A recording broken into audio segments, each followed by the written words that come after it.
Welcome back. நீங்கள் கேட்டுட்டு இருக்கிறது குட்டி story with me Satish, episode 67. ஒரு பெரிய சாம்ராஜ்யம் இருக்குது. அந்த சாம்ராஜ்யம் பக்கத்துலேயே ஒரு சின்ன ஒரு நகரமும் இருக்குது. அந்த நகரத்தை வேறு ஒரு அரசர் ஆட்சி புரிஞ்சிட்டு இருக்காரு.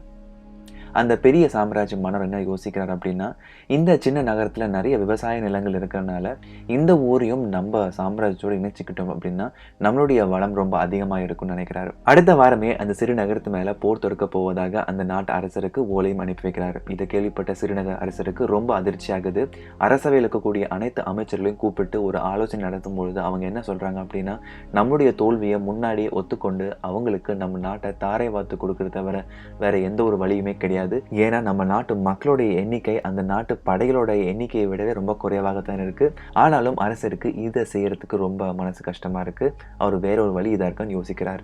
அரசர் அந்நாட்டுடைய பழைய படைத்தலைவரை போய் சந்திக்கிறாரு. ஏதாவது வழி இருக்கான்னு கேட்கறதுக்காக. அவரும் அரசருடைய எண்ணத்தை ஏற்றுக்கிட்டு ஒரே ஒரு வழி இருக்குன்னு சொல்றாரு. அது என்ன அப்படின்னா, அவங்க அடுத்த வாரம் தான் போர் புரிய வரப்போறதா சொல்லியிருக்காங்க. அதனால அவங்க இன்னும் போருக்கு தயாராகவே இல்லை அப்படிங்கிறது தெரியுது. இதனால நம்ம அவங்களுக்கு முன்னாடியே அவங்க மேலே போர் தொடுக்க ஆரம்பித்தோம் அப்படின்னா நமக்கு அதில் வெற்றி அடைகிறதுக்கு நிறைய வாய்ப்பு இருக்குதா சொல்கிறாரு. இந்த போரில் தோல்வி அடைகிறதுக்கு எவ்வளோ எளிதான வழிகள் இருந்தாலும் வெற்றி அடைகிறதுக்கு ஒரு சில வழிகளை தெரிஞ்ச அரசர் கண்டிப்பாக இதை முயற்சி பண்ணியாகணும் முடிவெடுக்கிறாரு. தன்னுடைய படைகளை தயாராக சொல்கிறாரு. அடுத்த நாளே படைகள்லாம் தயாராகி அந்த சாம்ராஜ்யத்தை நோக்கி போகிறாங்க. இந்த சிறு நகரத்தையும் அந்த பெரிய சாம்ராஜ்யத்தையும் இணைக்கக்கூடிய ஒரு சிறு பாலம், அதாவது பிரிட்ஜ் இருக்குது. அந்த பிரிட்ஜை இவங்க எல்லாரும் கிராஸ் பண்ண பிறகு அந்த பிரிட்ஜை நெருப்பு வச்சு கொளுத்திடுறாங்க.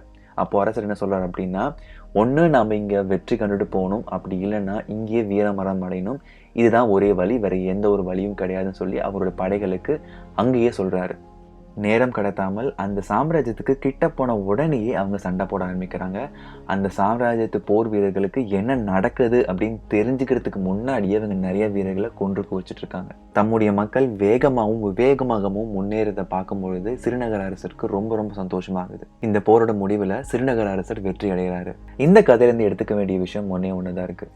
எந்த ஒரு விஷயத்துலையுமே பிளான் பி அப்படின்னு ஒரு ஆப்ஷன் இருக்கும்பொழுது பிளான் ஏக்கான கம்ப்ளீட் ஆர் ஃபுல் ஃபோக்கஸ்டான ஹார்ட் ஒர்க் கொடுக்க முடியாமல் போயிடும். நம்மக்கிட்ட இருக்கிறது ஒரே ஒரு போர் படை தான். அதை வச்சு கண்டிப்பாக இந்த போரில் வெற்றி அடைஞ்சே ஆகணும், இது விட்டால் வேறு வழி இல்லைன்னு நினைக்கிறது ஒரு விதம். இல்லை யானைப்படை இருக்கே, நம்ம தோத்தாலும் பரவாயில்ல, குதிரைப்படை பார்த்துப்பாங்க, இல்லை குதிரைப்படை தோத்தாலும் பரவாயில்ல, யானைப்படை இதை பார்த்துப்பாங்கன்னு விட்டு கொடுக்கறது தான் கம்ப்ளீட் லாஸ் நமக்கு தான் வரும் கடைசியில். ஸோ ஒரே ஒரு வழி தான் இருக்குது. அந்த வழியில் எப்படியாவது ஃபுல் ஃபோக்கஸ் பண்ணி அதை அச்சீவ் பண்ணியே ஆகணும் அப்படின்னு நினைக்கும் பொழுது மட்டும்தான் we will achieve.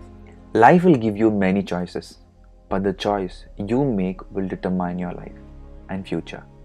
இன்னைக்கான கதையும் மாறலும் கண்டிப்பாக உங்களுக்கு பிடிச்சிருக்குன்னு நம்புறேன். மீண்டும் நெக்ஸ்ட் வெனஸ்டே நான் உங்களை மீட் பண்ணுறேன். Until then, bye from Satish Venkatachalam.